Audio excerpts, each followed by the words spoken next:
तेजस्विनावधीतमस्तु मा विद्विषावहे। ओम शांति शांति शांति।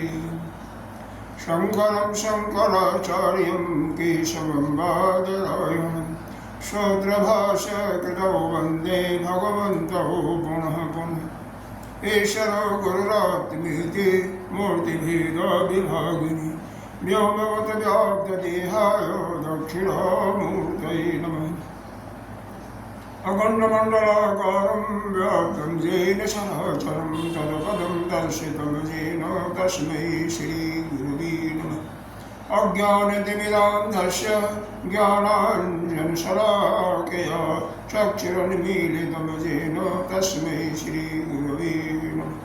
गुरुर्ब्रह्मा गुरुर्विष्णु गुरुर्देवो महेश्वरः गुरुः साक्षात् परं ब्रह्म तस्मै श्रीगुरुवे नमः। त्वमेव माता च पिता त्वमेव वेदा द्रविणं त्वमेव सर्वं मम देवदेव। गजाननं भूतगणाधिसेवितं कपितजम्बो फलचारुभक्षणम् उमाशतं शोकविनाशकारकं नमामि विघ्नेश्वरपादपङ्कजम्। अनंत श्री विभूषित 1008 श्री पंचायती महानिर्वाण अखाड़ा के वरिष्ठ सत्तीय ब्रह्मनिष्ठ महामंडलेश्वर एवं उत्तर प्रदेश समाज के अध्यक्ष श्री सद्गुरुदेव भगवान के चरणों में कोटि कोटि नमन वंदन दर्शन। यहाँ के अधिष्ठादेव भक्तजन सभी के अंतःकरण में विराजमान आत्मस्वरूप परमात्मा को नमन करते हैं।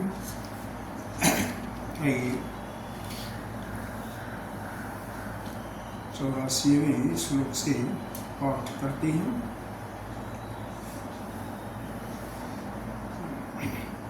श्रद्धा भक्तिमतीं सतीं गुणवतीं पुत्रान् सुतान् सम्मतां न अक्षयं वसुधान्यभोगविभवै श्रीसुन्दरं मन्दिरम् सर्वनश्वरम् इति कवयः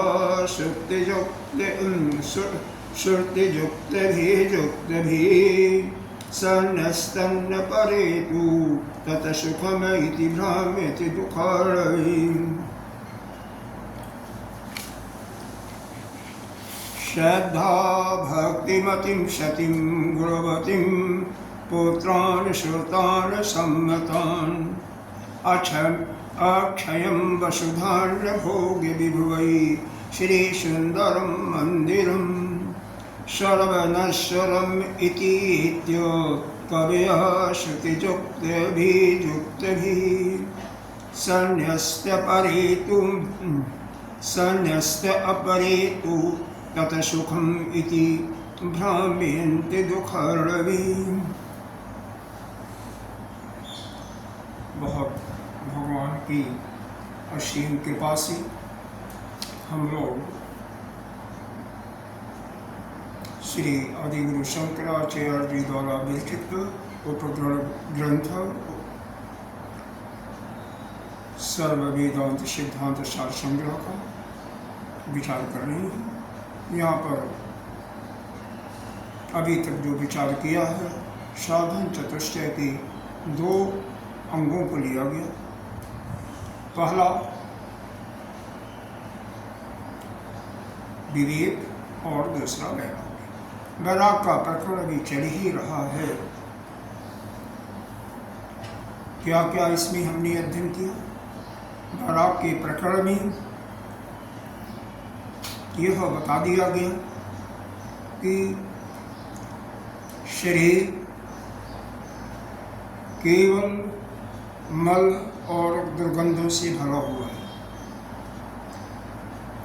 प्रत्येक क्षण आपका कुछ भी आप ग्रहण करें, फलस्वरूप क्या निकलेगा? मल और मूत्र, कफ, वीर्य, जितने भी रोए हैं और वो रोए होंगे उनसे पसीना निकलेगा। नेत्रों से आंसू और आंसू के साथ उसमें गंदगी आएगी। नासिका से कफ आएगा और कणों से भी गंध ही निकलेगा। यानी पूरा शरीर जो है यह मल का एक प्रकार से कारखाना है।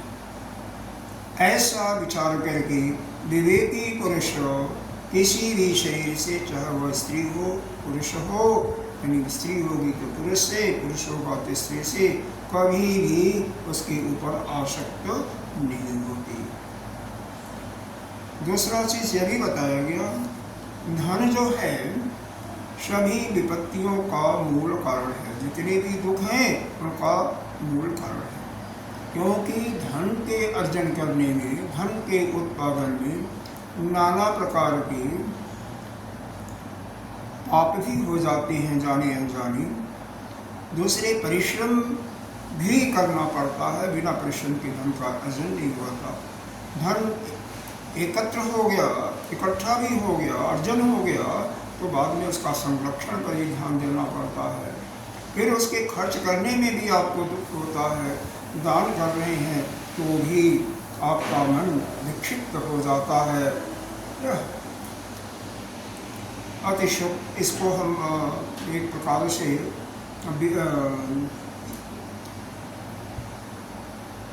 कुछ लोगों को ही दान करने में खुशी का आनंद का अनुभव होता है और सभी को नहीं होता।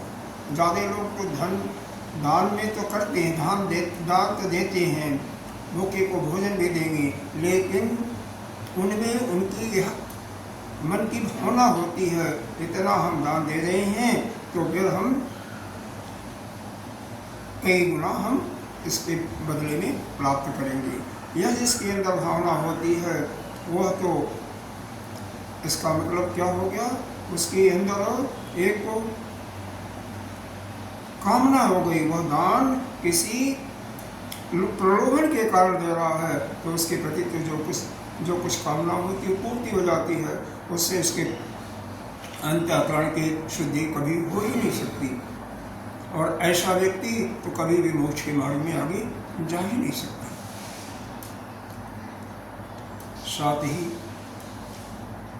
यह भी बता दिया गया कि यह जो धन है यह अनर्थ का मूल कारण है। इससे कभी भी परम सिद्धि की प्राप्ति, परमार्थ सिद्धि नहीं हो सकता।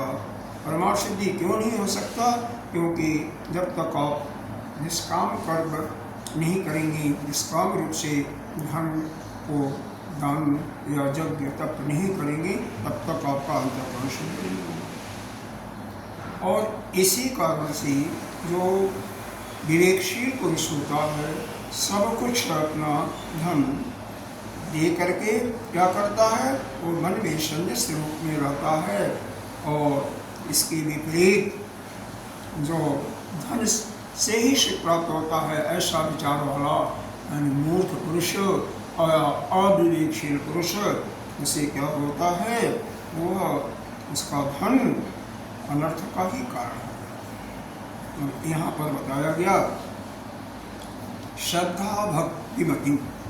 अगर कोई विवेकशील पुरुष है, यहाँ भी एक विवेकशील और अविवेकी, इन दोनों आदमियों के विषय में बताया गया। अगर विवेकशील पुरुष है तो उसको पत्नी बड़ी सुंदर मिल गई, श्रद्धा भी उसके अंदर है, भक्ति भी है, पतिव्रता भी है, गुणवान भी है, और ज्ञानी और सम्मता कहते हैं अपने कहना मानने वाला, अनुगामी, आपका कहना मानने वाला, आपका सेवा करने वाला पुत्र भी है। अक्षयम वसुधान्यम, और अक्षय रूप से आपको धन धान्य भी प्राप्त हो गया है। भोग करने के लिए अक्षय रूप से आपको धन धान्य भी प्राप्त हो गया। कैसे? पूर्ण के फलस्वरूप। सुंदरम मंदिरम, और अच्छा सुंदर आपके रहने के लिए निवास स्थान भी है। सर्वम नश्वरम इति एत्य कवयः, लेकिन यह सब होने के बावजूद भी जो कवि कहते हैं, जो ज्ञानी होता है, विवेकशील पुरुष होता है, वह सबको नश्वर समझ करके कि यह सभी का उस परमात्मा के सिवा जितनी भी संसार में चीज़ें हैं सब क्या हैं? अनित्य हैं। वह आज हैं तो कल नहीं रहेंगे, यानी नष्ट होने वाले हैं। ऐसा विचार करके कहाँ से विचार करता है? श्रुति के द्वारा, यानी वेद में जैसा कि लिखा गया है, और युक्ति स्मृति के द्वारा, युक्तियों से तर्कों के द्वारा भी यह विचार करके संन्यास्त हो जाता है। सब कुछ त्याग करके तपस्या करता है, सब कुछ त्याग करके अपना जीवन सन्यासी के रूप में एकांत में विचरण करता है। ऐसा पुरुष ही मोक्ष को प्राप्त होता है। इसके अतिरिक्त अपरे तो इसके जो अतिरिक्त अन्य जो हैं वह यह समझते हैं कि यह धन ही सुख का कारण है, यह स्त्री घर पौत्र आदि इन्हीं से सुख मिलने वाला है। तो वो क्या करते हैं? भ्रमवश इसी से सुख की प्राप्ति को समझ करके दुख को ही प्राप्त करते हैं। उनको दुख के अलावा और कुछ प्राप्त नहीं होता है। वो कभी भी अब उनके अंतःकरण की शुद्धि, न तो उनके अंतःकरण की शुद्धि हो सकती और न ही वह मोक्ष को प्राप्त कर सकती है। आइए अगला प्रश्न पढ़ते हैं। सुखम इति मलराशौ जेरमत्र गेहे, कृम इव कलत्र क्षेत्र पुत्रान् अनुसक्तः, सुरपदैव तेषां नैव मोक्ष प्रसंगः, सत्ता पितु निर्यग गर्भावाश दुख प्रवाह, सुखम इति मलराशौ जे रमणत्य अत्र गेहे, कृमय इव कलक्षेत्र पुत्रा अनुशक्तया, सुरपद इव तेषां नैव मोक्ष प्रसंगः, सत्यपितु निरय गर्भवास दुख प्रवाह। यहाँ पर यह बता रहे हैं, यह जो जैसे कि पहले बता दिया गया था, यह शरीर जो है क्या है? शरीर है, घर है, पत्नी है, यह सब क्या है? सब मल से भरे हुए हैं। मल के अतिरिक्त यहाँ पर कुछ नहीं है। तो यहाँ पर क्या है? यह मल का जो ढेर रूप घर को ही जो यह विचार कर लेते हैं शिरपदेव, यही सुख को देने वाला, हमें जैसे देवताओं को अक्षर भोग की प्राप्ति होती है वैसे ही यह भोग को देने वाला है। ऐसा जो समझ करके कलत्र क्षेत्र पुत्रान, जो स्त्री घर और पुत्रों में अनुशक्त आसक्त रहित होकर के, आसक्त होकर के उसी में विचरण करते हैं। कैसे? कीड़ों कृमय इव, कीड़े के माफिक विचरण कर रहे हैं। क्योंकि कीड़ा क्या होता है? कीड़ा जो होता है परों में जाता है, पैदा होगा, मरेगा, बार बार जाएगा, बार बार आएगा, मरना जीना। उसी प्रकार से यह ऐसी विचारधारा के जो पुरुष हैं कि स्त्री पुत्र घर यही सुख का कारण है, इसके अतिरिक्त और कहीं सुख नहीं है। जैसे देवलोक में देवता लोग आनंद को प्राप्त करते हैं, उसी प्रकार से हम यहीं घर पर ही वह सुख प्राप्त कर सकते हैं। ऐसा जिसकी समझ है, ऐसी जिसकी सोच है, ऐसी जिसकी विचारधारा है, वह करोड़ों के कीड़े के तरह बार बार जन्म लेते हैं संसार में, बार बार मरते हैं, यानी इस 84 लाख जन्मों में वह भ्रमण करते रहते हैं। कभी भी वह मोक्ष को नहीं प्राप्त कर सकते। न एवं मोक्ष संग ऐसा, उनके लिए मोक्ष के प्रश्न की कोई बात ही नहीं है, मोक्ष प्राप्त करने की कोई बात ही नहीं है। अस्ताप्यत निर्यत, वह क्या करते हैं? सत्य पितु निर्यः, यानी वह बारंबार जो है यह इस नरक और यह गर्भ के में जा करके नाना प्रकार के दुखों को प्राप्त करते हैं। उनका बार बार जन्मना, बार बार मरना, बार बार नरक में जाना, यह कभी बंद होता ही नहीं, लगातार निरंतर ही चलता रहता है। यहाँ पर अनुशक्त्या एक शब्द आया, अनुशक्त्या का मतलब उतना चिपकाव नहीं होना चाहिए। जैसे गीता जी में भगवान ने कहा है, आशक्ते अनुविसंग पुत्रदारा गृहादेषु नित्यं च समाचित्वं निष्ठा पूर्वपत्यसु। मतलब आसक्ति, घर परिवार और पुत्र इत्यादि में आसक्त भी नहीं होना, और अनिसंग, उसमें ज़्यादा चिपकना भी नहीं है। एक तो आसक्ति होती है, प्रेम करना अलग चीज़ है, लेकिन उसमें आसक्त हो जाना, बार बार उसी का चिंतन करना, उसी का ध्यान करना, उसी के बारे में चिंतन करते रहना, इसको आसक्ति कहते हैं। और भी ज़्यादा अगर अनिसंग, ममता ज़्यादा हो गई और भी चिपक गए, उसी में लीन हो गए, उसको अनिसंगम। तो इनको बिना त्यागे हुए अनिसंगम, मतलब इसमें आसक्त जो हो जाते हैं, इसमें यही कलत्र मानी स्त्री, क्षेत्र मतलब घर, पुत्र और पुत्री इत्यादि, इसी में जो आसक्त युक्त हो जाते हैं, जो चिपक जाते हैं, वह कृमय इव, यानी वह जैसे एक कीड़ा जो होता है बारंबार मरता है, पैदा होता है और आता जाता रहता है, उसी प्रकार से सुरपति और देवताओं के माध्यम भी, देवता भी वो भी मोक्ष को नहीं प्राप्त करते हैं, वो भी भोगते हैं। भोग करने के बाद फिर आते हैं, फिर पुण्य इकट्ठा करते हैं, जाते हैं उधर और देवलोक में, और फिर अपना सुख भोगते हैं, भोग भोगते हैं। तो बारंबार इस नरक में और गर्भ में कहा गया, पुनरपि जन्मम पुनरपि मरणम पुनरपि जननी जठरे शयनम, यह संसारे बहुत सारे आई मुरारे पाही पारी, भज गोविंदम भज गोविंदम गोविंदम भज गोविंदम। तो वह इस संसार रूपी जो नरक है, दुखालय है, बारंबार गर्भ में वास करना, निवास करना, आना जाना, इस प्रकार के दुख से हमेशा पीड़ित होते रहते हैं।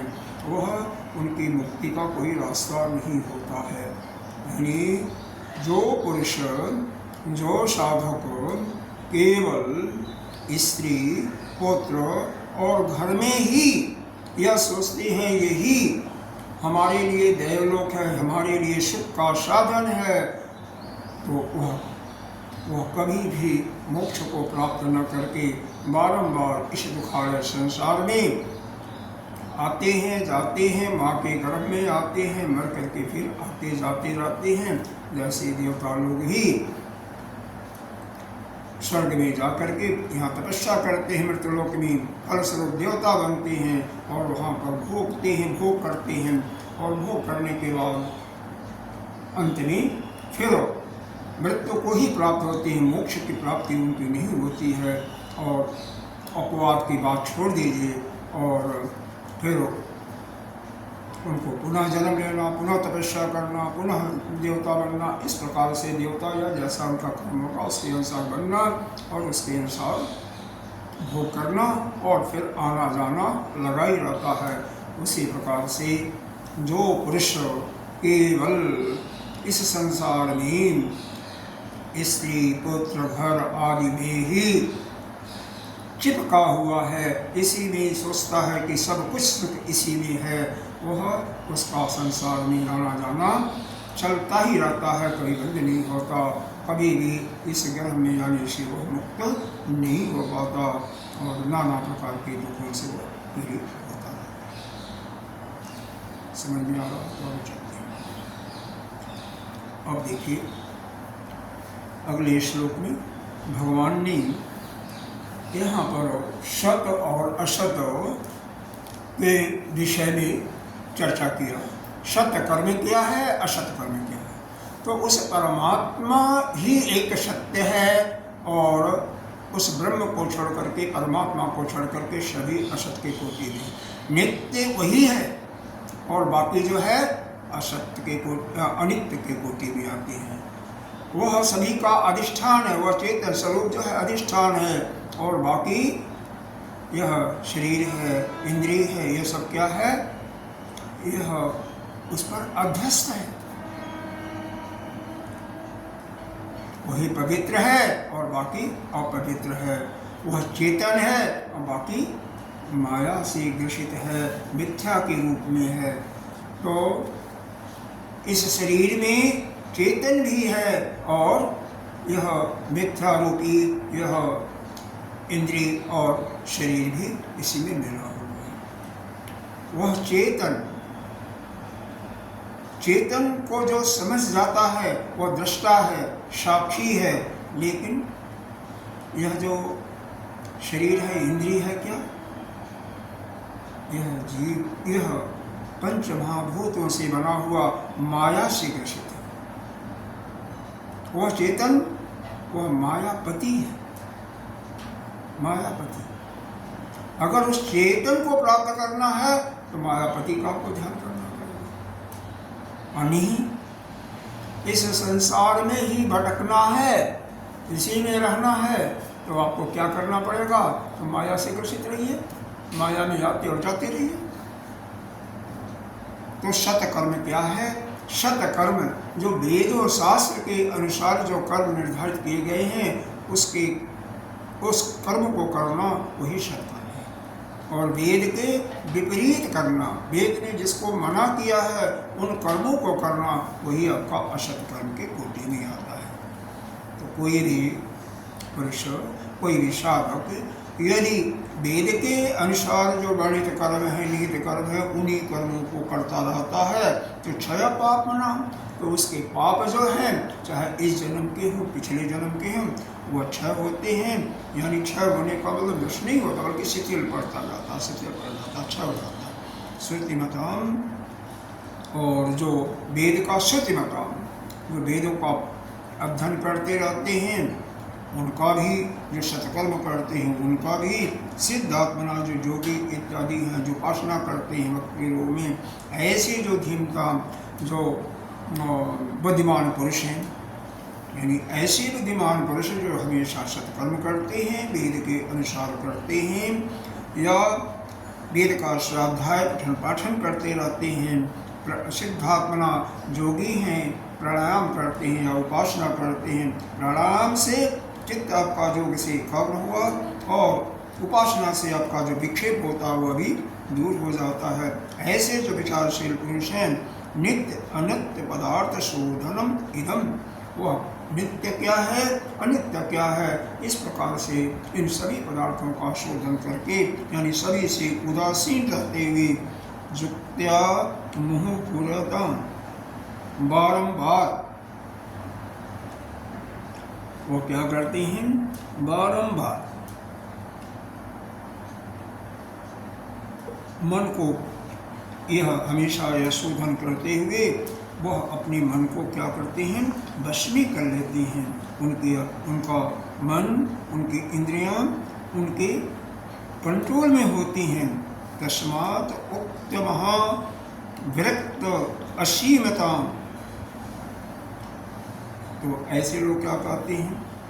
ऐसे लोग जो वर्णित किया हुआ है, महाविरक्त, जो श्रेष्ठ वैराग्य को प्राप्त कर चुके हैं, असीमता, वह ऐसे महान या श्रेष्ठ वैराग्य को प्राप्त हुए, वह तलवार, असीमता माने तलवार, खड्ग से मोक्षैक कांक्षता, मोक्षैक कांक्षता,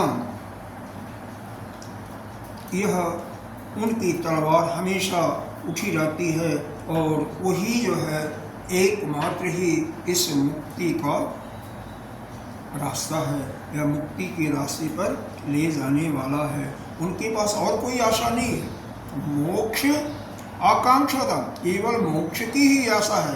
हालांकि वह भी आशा नहीं होना चाहिए, वह भी जो है एक प्रकार से आसक्ति लाती है। लेकिन फिर भी देखा जाए तो जितने भी जो भी कर्म ऐसे हैं जो कि संसार की तरफ ले जाते हैं, यानी माया की तरफ ले जाते हैं, वह कर्म तो असत कर्म के कोटि में अंतर्गत आते हैं। उनसे हमें हमेशा अपने को दूर रखना है। और जो कर्म ऐसे हैं जो मायापति की तरफ ले जाते हैं, मायापति को प्राप्त करने के लिए या इस शरीर को जन्म मरण के चक्कर से हमेशा हमेशा के लिए अलग करने के लिए, दूर करने के लिए, ऐसे कर्मों को करने से वह सत्कर्म के कोटि में है और उससे आपका कोई नुकसान नहीं होगा। हालांकि वह भी इच्छा तो है, कामना तो के अंतर्गत वह भी आता है, लेकिन केवल वह अगर एक ही कामना है केवल मुक्ति की, तो उससे कोई आपका नुकसान नहीं होगा। और तस्मात् हमेशा एक ही कामना हो, क्या कि हमें मोक्ष प्राप्त करना ही है। तो ऐसा जो साधक है वह नित्य और अनित्य, क्या नित्य है क्या अनित्य है, इन पदार्थों का हमेशा चिंतन करते हुए, बारंबार इसका चिंतन करते हुए, तस्मात् उक्त महा विरक्त असीमिता, वह महान वैरागी हमेशा अपनी तलवार को, खड्ग को लिए हुए उसे तैयारी रहता है। जहाँ कोई मन इंद्रिय के अंदर विक्षेप आता है तुरंत उसे पाठ कर देता है, यानी उससे अपने को अलग कर देता है। तो वह ऐसा जो भाग्यशाली पुरुष है, धन्यानाम सुलभम प्रिय आदि विशेष आशालता उक्षेदनम। तो ऐसा जो महान वैरागी पुरुष है, धन्यानाम सुलभम, वह स्त्री, प्रिय आदि विषय, प्रिय स्त्री है, पुरुष है, आदि विषयों की यह जो आशा रूपी लता है उसको वह छेदन कर देता है, यानी उसको काट देता है। यहाँ पर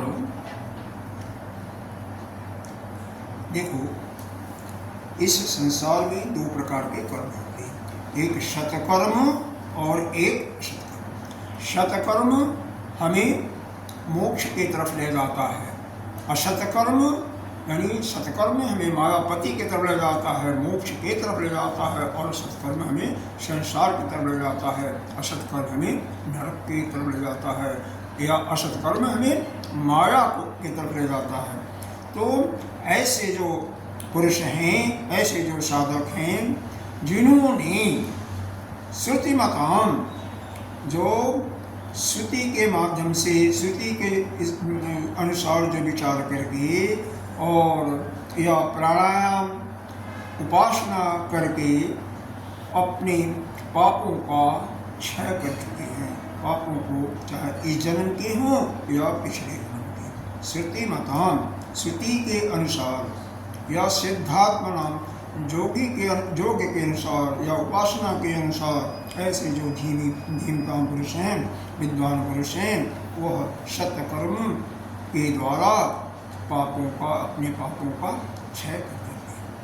वह नित्य अनित्य पदार्थों का शोधन करते हुए, युक्त बारंबार उन्हीं का चिंतन करते हुए, तस्मात् उक्त महाविरक्त सीमताम, और बहुत यानी श्रेष्ठ वैराग को, तीव्र वैराग को अपने अंदर धारण करके उस तीव्र वैराग रूपी तलवार से मोक्ष की इच्छा करने वाले वह धन, पुत्र, पत्नी इत्यादि की जो आशा रूपी लता है उसका उच्छेदन कर देती हैं। यानी यह जो हमारे अंदर एक आशा की किरण होती हैं, एक आशा होती है कि धन से हमें लाभ की प्राप्ति होगी, सुख की प्राप्ति होगी, पुत्र से, पुत्री से सुख की प्राप्ति होगी, या घर से होगी, या अन्य चीज़ों से, यह जो माया से रची चीज़ें हैं उनसे जो सुख की कामना होती है, सुख की आशा एक होती है, आशा के किरणें, वो जब तीव्र वैराग्य जिसके अंदर आ जाता है उस तीव्र वैराग्य रूपी तलवार से उसका उच्छेदन कर देते हैं। कौन करता है? कौन करता है? वही कर सकता है जो वेद शास्त्रों के अनुसार शास्त्रों का अध्ययन किया हुआ और सिद्धात्मना योगी है, या प्राणायाम करता हुआ, उपासना करता हुआ, ऐसे जो बलवान पुरुष हैं वह सभी अपने पापों को क्षय कर देते हैं सत्कर्म करके, और हमेशा नित्य और अनित्य इस संसार में क्या नित्य है, क्या अनित्य है? नित्य केवल एक ब्रह्म है, अनित्य उसके अतिरिक्त सब कुछ अनित्य ही है। जितने भी पंच महाभूतों से बने हुए हैं, पूरा सृष्टि पंच महाभूतों से माया है और कुछ नहीं है, मिथ्या है। तो उसको सभी का एक एक करके विचार करके सबको उस जो श्रेष्ठ जब तीव्र वैराग रूपी जो तलवार है उससे सभी को छेदन कर देती है। यह जो आशा रूपी यही कि पुत्र पुत्रादि घर इत्यादि से सुख मिलेगा, यहाँ से आपको कल्याण होने वाला है, यहाँ से कुछ सुख मिलने वाला है, उसको काट देते हैं, उसका उच्छेदन कर देते हैं। सभी नहीं कर पाएंगे, वही कर सकता है जो अपने अंदर तीव्र वैराग को उत्पन्न करने में सफल होगा। पहली बात यह आशा रूपी, क्या आशा?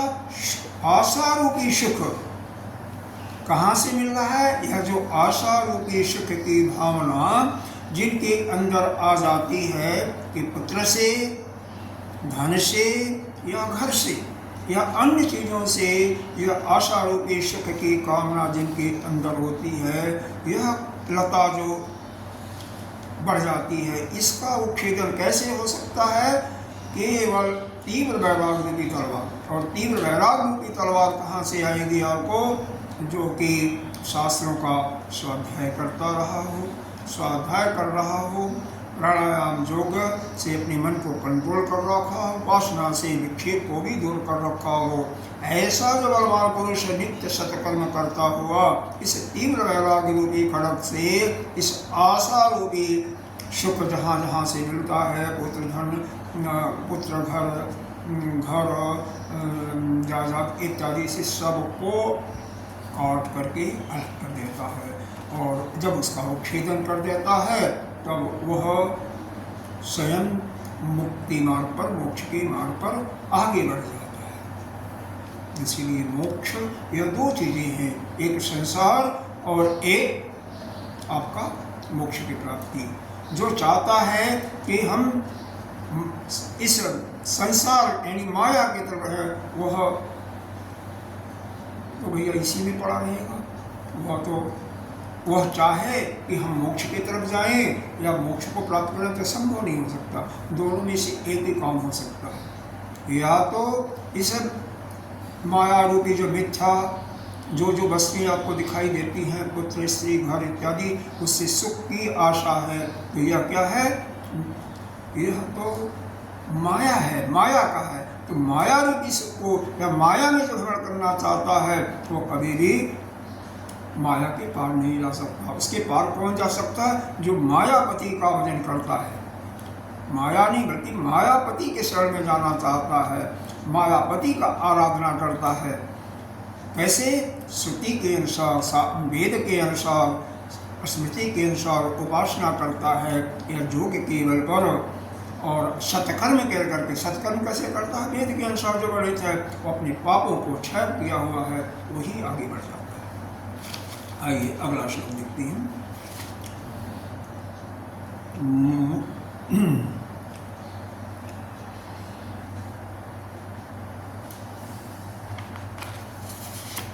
एक श्लोक का बीच में छूट गया, 86वां, इसको देख लेते हैं पहले।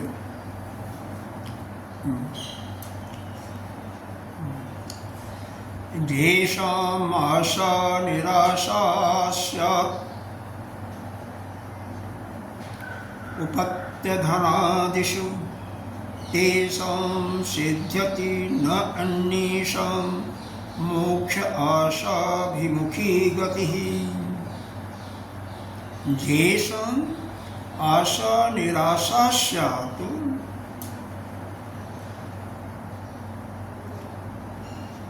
दारा पत्ति धनादिषु, दारा पति धनादिषु तेषां सिद्ध्यति न अन्येषां मोक्ष आशा भिमुखी गति। कह रहे हैं जेषां, यानी जो लोग जिनमें आशा निराशा यह दोनों का समाप्त हो चुका है, न तो कोई आशा है और न निराशा है। इसमें दारा यानी स्त्री में, उपत्ति यानी पुत्र में, धन आदि और धन है, घर है, इन सबों से यह उनकी आशा जिनकी समाप्त हो चुकी है, अच्छा जो इनसे उदासीन हो चुकी हैं, तेषां सिद्ध्यति, उन्हीं के लिए यह मोक्ष की आशा यानी मोक्ष की तरफ, मोक्ष को प्राप्त करने का जो मार्ग है वह ही केवल उसकी तरफ उन्मुख होती है, न अन्येषां। और जिनका आशा इधर लगी हुई है, किधर? इस संसार के तरफ, स्त्री पुत्र धन आदि नाना प्रकार की माया के द्वारा जो सुख जहाँ से प्राप्त होता है, अगर वह उनका ध्यान अगर उसी के तरफ लगा हुआ है तो क्या करेंगे? उसी में लीन रहेंगे ना, तो वह मोक्ष को नहीं प्राप्त कर सकती हैं। सीधा साधा यहाँ पर दो टूक है। आप यह निश्चय कर लीजिए कि इस माया के अंदर आपको विचरण करना है या मायापति का जो है मोक्ष का रास्ता है उधर विचरण करना है।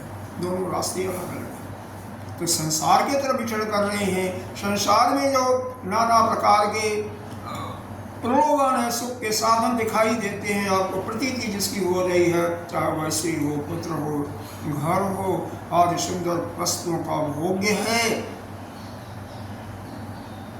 इनका सुख यदि आपको दिखाई पड़ रहा है तो आप माया की तरफ विचरण कर रहे हैं, तो आप कभी भी मोक्ष के रास्ते पर नहीं चल सकते। यदि नहीं, इनमें आपको सुख नहीं दिखाई दे रहा है, इधर से आप उदासीन हो चुके हैं, तो उन्हीं के लिए आप मोक्ष प्राप्ति हो सकती है, यानी मोक्ष प्राप्ति के रास्ते पर आप चल सकते हैं, नहीं तो नहीं। नित्य अनर्थ, तो यहाँ पर यही बताया गया कि यह केवल जो धन आदि पुत्र इत्यादि से उदासीन हो चुके हैं, न तो कोई आशा है न निराशा, बिल्कुल न्यूट्रल हो चुके हैं, वही केवल मोक्ष की प्राप्ति कर सकते हैं। और दूसरे जो संसार में विचरण करते रहते हैं, इन्हीं से आशा रखते हैं सुख की प्राप्ति का, वो कभी भी मोक्ष की प्राप्ति नहीं कर सकते।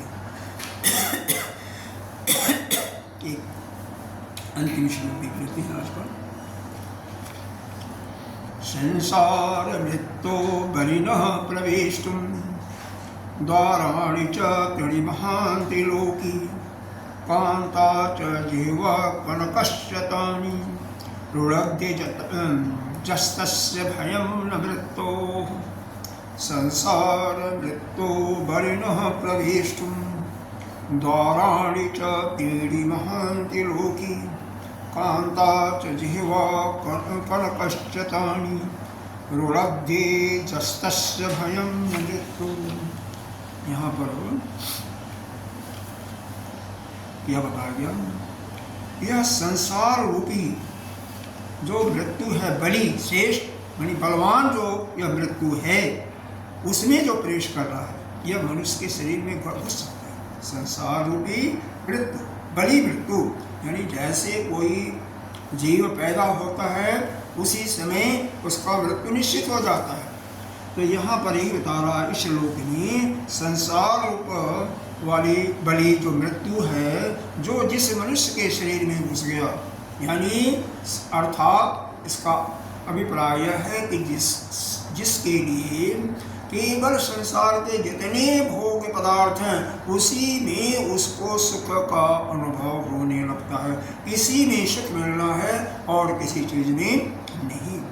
द्वाराणि च त्रीणि महान्त लोकी, उनके लिए इस संसार में तीन ही रास्ते दिखाई देते हैं। द्वाराण माने दरवाजे, रास्ते। कौन? ये महान तीन रास्ते हैं। क्या? पहला रास्ता है, द्वार है कांता यानी स्त्री का समागम। दूसरा है नाना प्रकार के भोग पदार्थों को जिह्वा से स्वादन लेना। और तीन का है सोना, कनक कहती हैं, सोना को कनक कहती हैं, अन्न को भी। और जो कि धन, कनक यहाँ पर अर्थ लगा सकते हैं इसका कि कौन कौन? स्वर्ण, धन को, जो इन तीनों को रुणाधि मन रोकता है, यानी जो स्त्री सुख, अपने जीविका यानी भोज पदार्थों के रसास्वादन का सुख और धन प्राप्त करने के सुख से अपने को अवरुद्ध कर देता है, रुणाधि कर देता है। जो अपने को रोकने में सफल होता है, तस्य स्वयं भयं न मृत्यु, वह कभी भी मृत्यु से नहीं डरता। यानी अर्थात इसका अगर और सरल भाषा में समझें तो यह जो संसार है,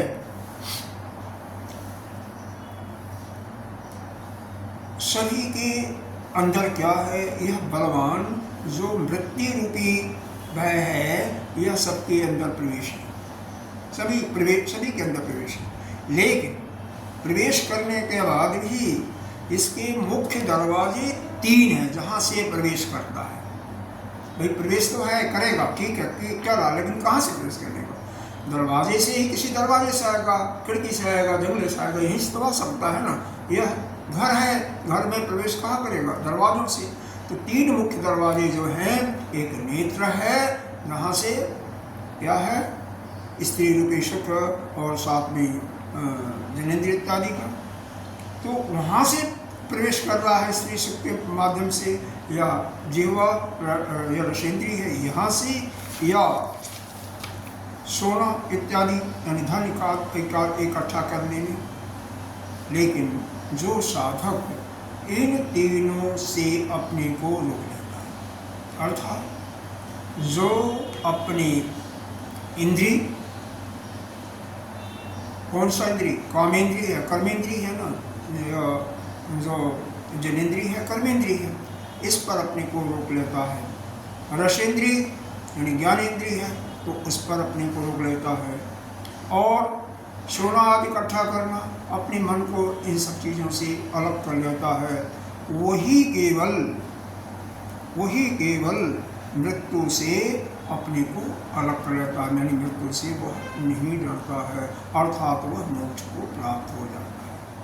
अहंता सुख मतलब केवल जो है शास्त्र के अनुसार केवल एक पुत्र पैदा करने के ही अतिरिक्त और स्त्री का समागम नहीं करता। रसेंद्रिय का मतलब जो केवल शरीर को जिंदा रखने के लिए जो अति आवश्यक है, केवल उन्हीं पदार्थों का उतना ही सेवन करता है, उससे अतिरिक्त नहीं करता है।